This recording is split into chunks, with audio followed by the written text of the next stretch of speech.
G'day, g'day. How you going? What do you know? He'll strike a light. G'day, g'day. And how you going? Just say g'day, g'day, g'day, and you'll be right. Welcome to the Midweek End Times News and Trends Briefing as we share major events and what is happening around the world as it relates to Bible prophecy.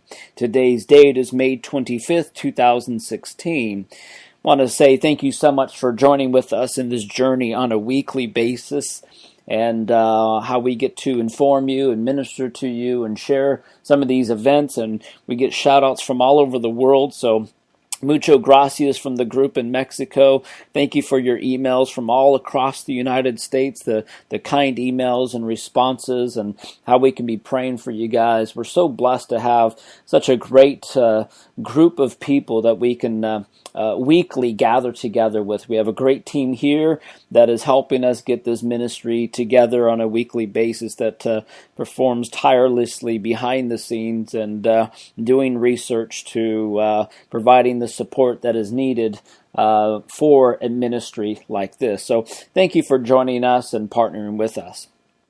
In this week's update, there's quite a few news items that I just wanted to share real briefly and bring to your attention. Just on Sunday, this report came out of the Times of Israel saying, and it was entitled, Iranian Commander, "We can destroy Israel in under 8 minutes." The senior military commander boasted in the Islamic Republic that could raise the Zionist regime in less than 8 minutes. So obviously they've got a nuclear weapon if he's going to make that type of boast. But a senior advisor to the Iranian Revolutionary Guards, an elite unit force that's within there, said that a supreme leader, Ayatollah Khamenei, gave orders to destroy Israel. The Iranian military had the capabilities to do so quickly. A senior Iranian general on May 9th announced that the country's armed forces successfully tested a precision-guided, medium-range ballistic missile 2 weeks earlier that could reach Israel. "We've tested fire a missile that has a range of 2,000 kilometers and range of margin of error of 8 meters. So that's getting really close to a precision-guided missile to destroy and to eliminate. But again, within 8 meters, that's still going to cause a lot of damage. Anyways, we know that Iran has the capabilities of launching nuclear weapons into Israel and throughout the Middle East. And of course, their goal is to eventually wipe them off the face of the map. And of course, America.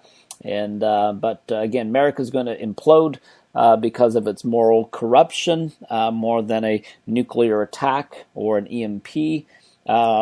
There is the possibility of an attack going against Israel, but we know God's hand is upon the nation of Israel. He will protect it. It's not going to get wiped off the face of the map. On a separate issue, but also dealing with Israel, this report came out of the Washington Times on Sunday. Islamic State aims to destroy Israel, liberate Jerusalem with Sinai Peninsula terror force.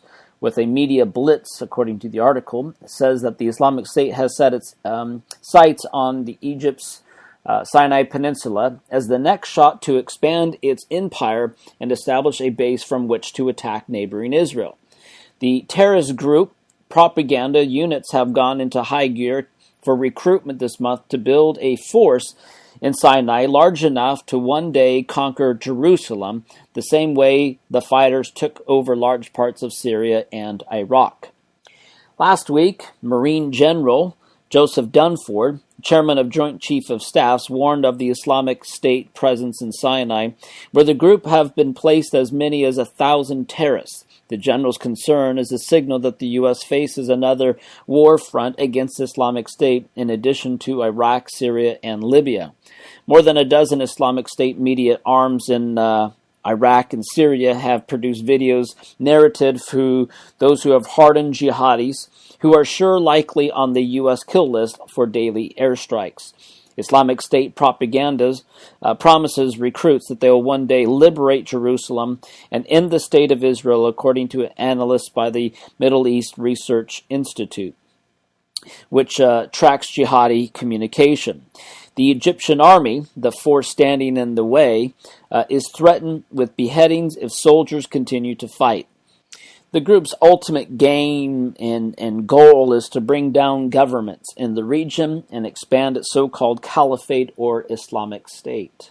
Also, in speaking of Islamic invasion, according to the State Department, this is all part of the Obama plan, but the State Department sets a new record of a single day for Syrian refugees approval. This report came out on the Washington Times, and it speaks about how the State Department brought in 80 Syrian Muslim migrants on Tuesday, 225 on Monday, setting a new single-day record as President Obama surged to try to reach his target of 10,000 approvals this year. And it's definitely sparking some new fears among security experts who say corners are being cut to meet this political goal. There's no way to really vet these sort of migrants coming in, but this is all part of Obama's plan to destroy America. He's going down that path.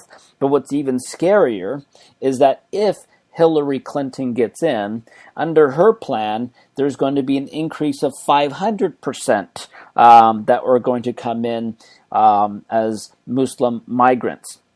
There's a report that was brought out on Monday concerning this out of the Breitbart report, and it kind of brought down this detailed breakdown of the numbers that involved under Clinton's proposal. And here's kind of the approximately the Islamic migrant that would occur under her first term if she was to be hopefully not elected as president. And under the minimum numbers that she put forward, here's what those numbers are. 374,000 refugees, asylees from the Middle East during her first term based on the DHS data. 420,000 refugees, asylees from the Muslim world during her first term. 560,000 permanent migrants from the Middle East during her first term. 730,000 permanent migrants from the Muslim world during her first term. So these figures, again, don't include the total number of temporary migrants such as foreign workers and foreign students. And if you include the temporary migrants, the total number of Muslim migrants coming across the border for one reason or another during Clinton's first term would be somewhere close to 1.4 million.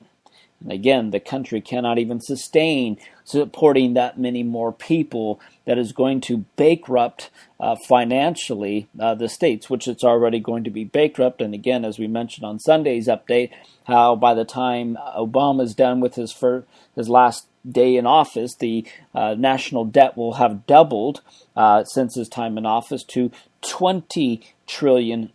So again, this is going to cause a lot more disaster financially for the country. A lot more violence and rapes going to continue on, as we've seen exactly what's taken place in Europe. And we're going to see just the more terrorist attacks that are going to go on. On to a separate issue and dealing with the earth and the environment. This report came out of the Volcano Discovery website.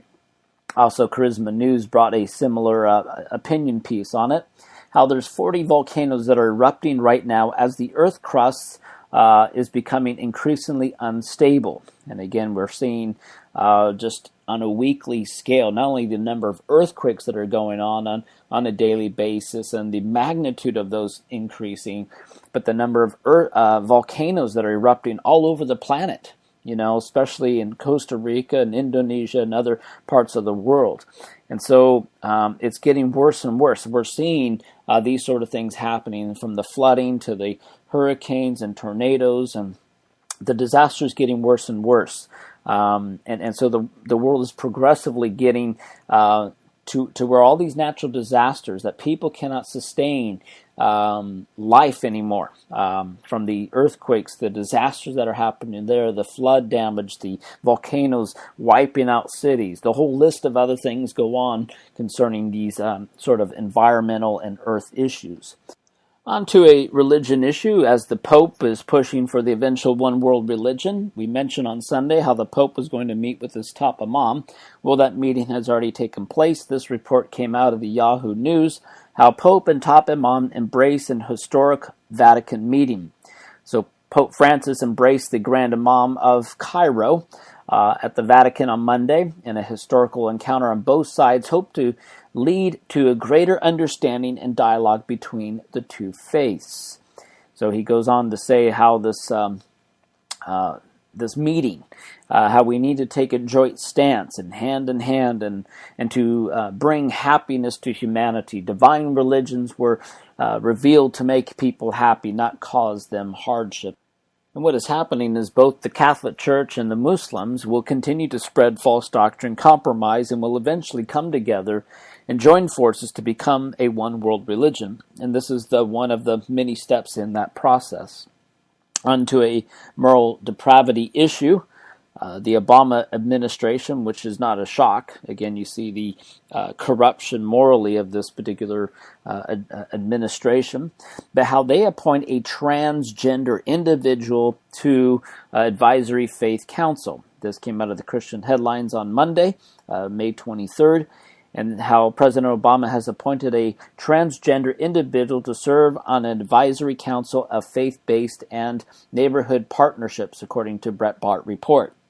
Barbara Satin, a Catholic transgender woman, stated, "I am both honored and humbled to be selected to serve on the President's Advisory Council.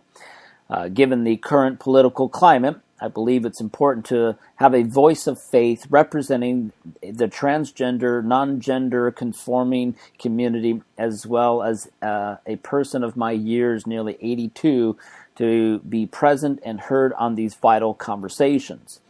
The White House official announces on Satin's appointment states that Barbara is the Assisted Faith Work Director of the National LGBTQ Task Force. She's an active member of the Uniting Church of Christ and served as a denomination executive council as its first openly transgender member.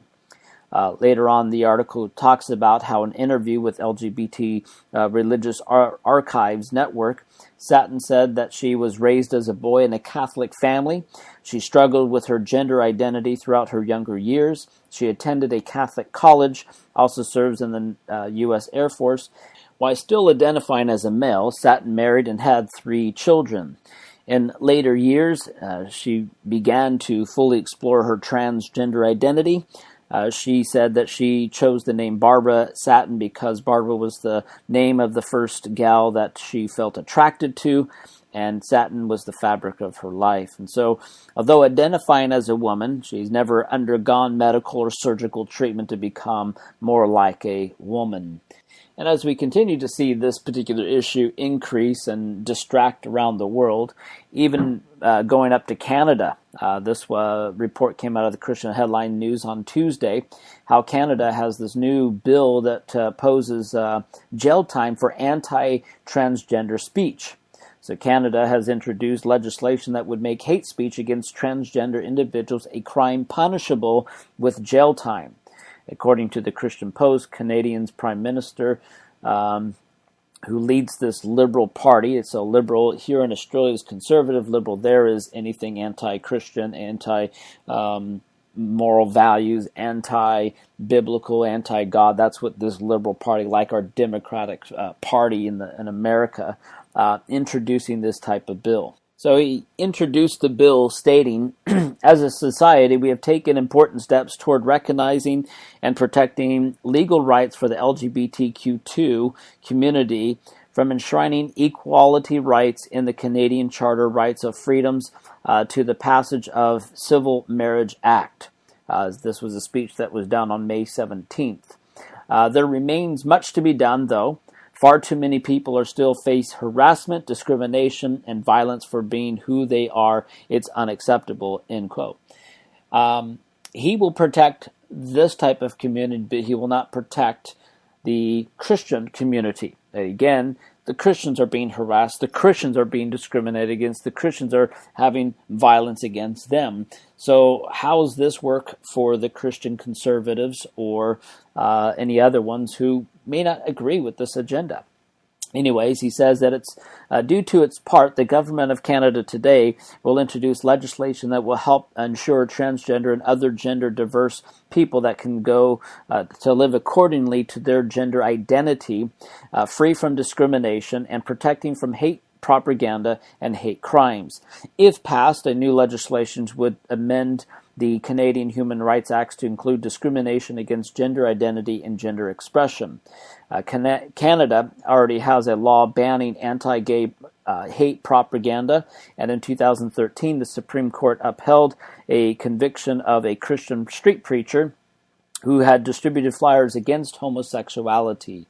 And so we're going to continue to see, just by the amount of reports and articles that talk about this issue, it's just getting out of hand. The distraction is getting worse and worse. Even New York City, according to the Daily Caller website the other day, had this information of how New York City can choose between a minimum of 31 different gender identities, many from which allow them to fluctuate between some version or combination of male or female. So the businesses that don't respect or accommodate an individual's chosen gender risk to incur a six-figure fine under the rules implemented by the city's Commission on Human Rights. This political agenda to push this lifestyle, this immorality, and even how there's even a push within the movie industry to push for the gay and lesbian issue in its movies. There's a report that came out of the Brett Bart report, how the fans petitioned Marvel for gay Captain America. Again, the Marvel fans have apparently taken a page out of the Frozen playbook for their hashtag campaign earlier this month, how Disney fans had used social media services to petition the studio to make films to have Elisa, the Princess Elisha, as a lesbian. But here's the thing, I mean, if these characters that are, was written many, many years ago in cartoons and whatnot, if they didn't start out gay, don't make them gay. It's that simple. Why change the narrative with all this? And the last point in today's briefing, and this is a victory. This report came out of the Brett Bart report on Tuesday, saying that Atheist loses lawsuit against church, can never sue again. So Atheist activist Patrick Green lost his lawsuit today against Abundant Life Fellowship Church in Corpus Christi, Texas.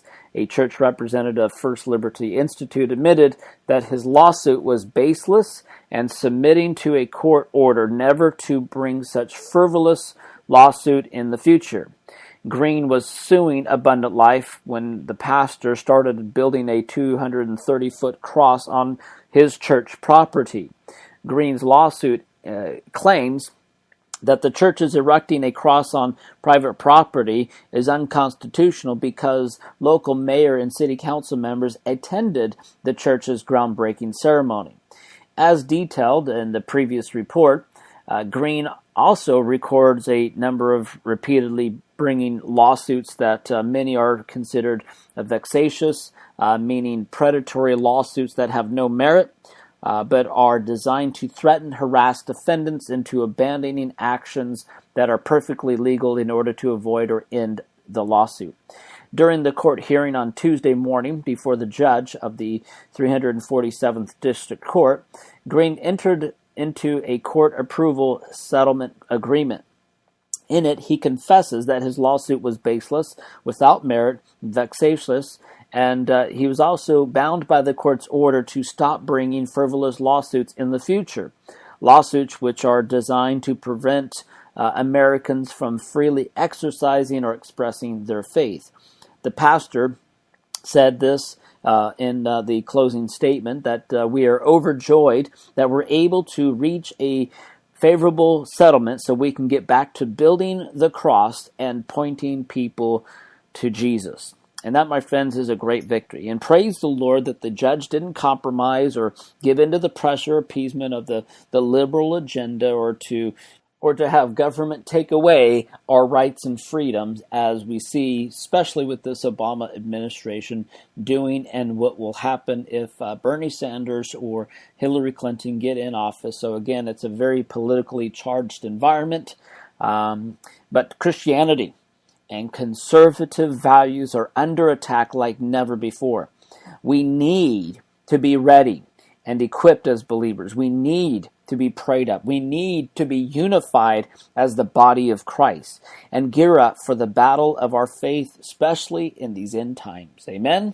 And that concludes today's update. Thank you for joining us. Until next time, may the Lord radically and outrageously bless you.